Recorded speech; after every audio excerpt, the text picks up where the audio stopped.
Welcome back to episode 4 of the ZL1 rebuild project. Today the goal, finish the interior. I got new carpet, I got new seats, I got a new steering wheel. So what we have to do today is clean up this suede, get it nice looking factory fresh, clean the dash up, and then just do a final once over of all the interior, and then put all the new parts in and it'll be all ready to go. Now the thing about these door panels and this suede, I hear people say online that it's pretty fragile and so you need to be delicate with it. But I haven't found an example of anyone cleaning one that's this dirty. There's just so much pollen and dirt embedded into the fibers here. So since I really can't find direction online, I'm just gonna try a few things and see what happens. Of course, the first step is vacuuming up any loose debris before we start adding chemicals or scrubbing. Next, I decided to try the 3-step carpet cleaning solution by P&S, starting with their Terminator solution.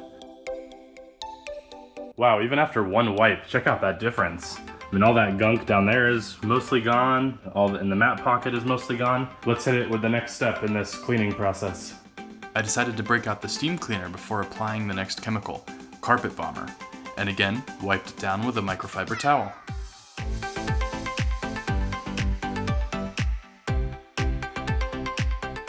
Then I tried extracting as much as I could back out of the suede.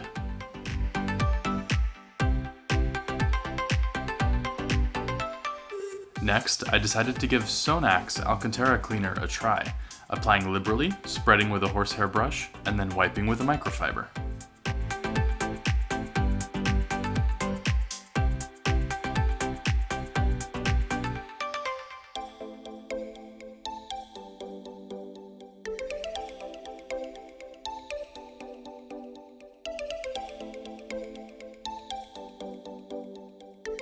For the plastic, I used Griot's Garage All-Purpose Cleaner with heavy agitation, again, wiping down with a microfiber after.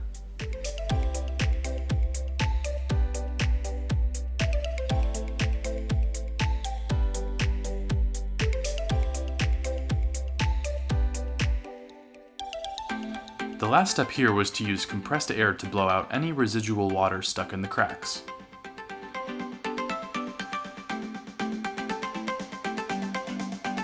Check this out, guys. Despite not really having a plan, look at how good it turned out.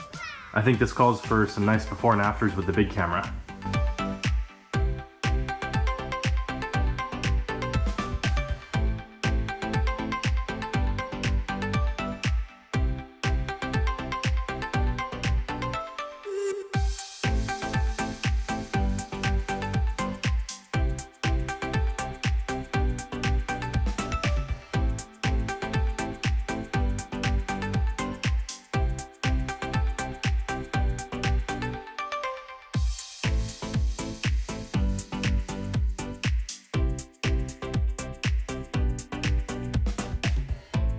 Isn't that awesome? Let's go ahead and do the same thing to this door. Ready? 3, 2, 1. Check that out. All right, got both doors done.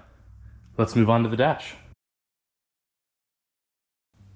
Since the dash pad wasn't nearly as bad as the doors, I decided to be a bit more gentle.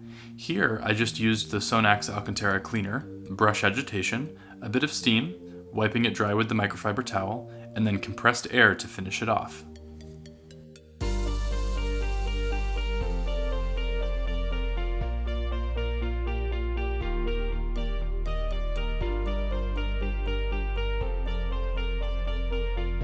Next, I moved on to the dash plastics. Basically everything here got the all-purpose cleaner and scrubbing combo. I tried to be as thorough as possible in the air vents and even the glove box.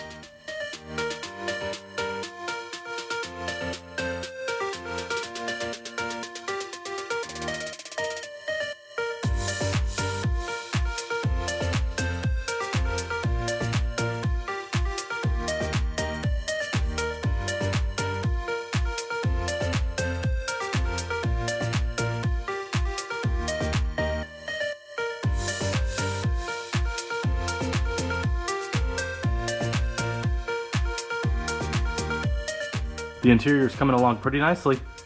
I think now, to help reach this area in front of the driver panel, I think we're gonna put the top down. Much better. Let's keep scrubbing away.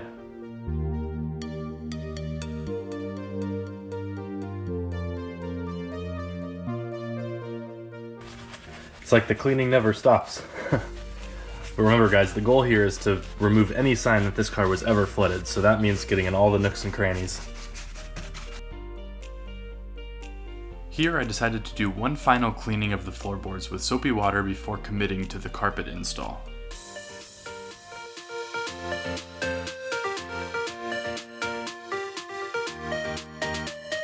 While I was doing the final cleaning of the floor here, I was reminded about this module. Do you remember this from like episode 2 when I said I don't know what this is? Turns out this is actually the low jack module, which is a security tracker that the dealer installed when my dad purchased this car new. And I opened it up using these 4 screws here, and take a look at what it looks like inside. At least from what I can tell, there are no signs of water intrusion at all. This seems to be the pattern so far with this car. Since the water was so low, the pressures experienced by all the seals were also very low, and they were able to do their job and keep water out. Guys, I think it's finally time to switch gears and start putting the Camaro back together instead of taking it apart. I picked up this carpet from a guy in LA. Hopefully it fits, and hopefully I have the right clips, because I think a bunch of them broke when I was taking the old ones out. But let's get this thing inside the car and finally see it starting to come together. All right, let's see here. Oh, I hope it fits.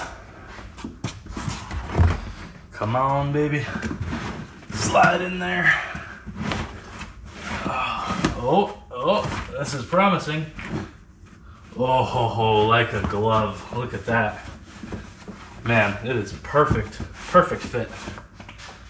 Now we just need to tuck it under there and put in all the clips. Well, for the passenger side, I guess it's just this right here and then the one clip right there. So let's go ahead and get maybe the back seat carpet. Oh, I pointed to the wrong direction. I guess the back seat carpet goes here, huh? The seat cushions go there. Ta-da! Let's get it installed.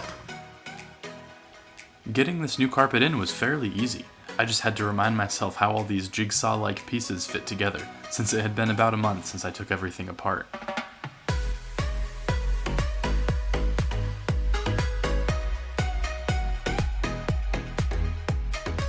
So far I'm feeling pretty lucky, because going into this project I really didn't know how many important modules there would be in the floor and low in the car in general. But I really haven't found much. Just a few sensors and clips here and there, all of which have looked very clean inside. I'm hoping that this trend keeps going and that this rebuild project continues to lean much more on the side of a cosmetic restoration rather than a deep mechanical one. Oh, now that is so much better than it was. Got all the carpet in. Now I think we can do these door sill trim pieces to kind of bundle up these loose edges. If my calculations are correct, we just put this into place.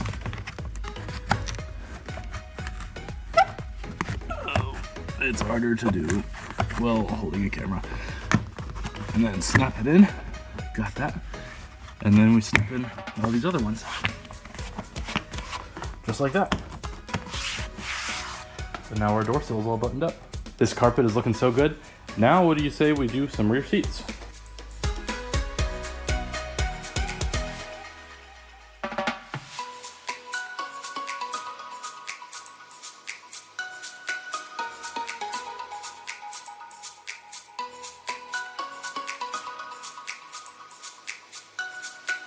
Let's speed things up a little bit. Well, there you have it. The interior on the flooded ZL1 is done. Now, I guess that's a bit of a stretch because I do want to do an ozone treatment and also clean the air vents, but that can wait until we get the car outside and out of the garage. And I didn't mention it before, but I was actually able to purchase new to me used seats for this car down in LA along with the carpet, and they are a huge upgrade. The original ones had 60,000 miles of people's butts sliding in and out of them, and that just wore down the bolsters a lot. These ones show almost no signs of wear. They must have been from a pretty low mileage car, and I'm so excited about them. And this carpet too, it looks so good, and it actually smells okay. And that's the surprising thing. I'm sitting right now in my dad's flooded ZL1 that was underwater, and it smells fine. There's actually a faint, pleasant smell of that Sonax Alcantara cleaner. Now that we're all done with the interior, the real fun begins. And I didn't mention it before, but my dad actually drove this car to work the day after it flooded. Now, if you're sitting there at home and you have a flood car, do not drive it without checking everything. This is a really bad idea.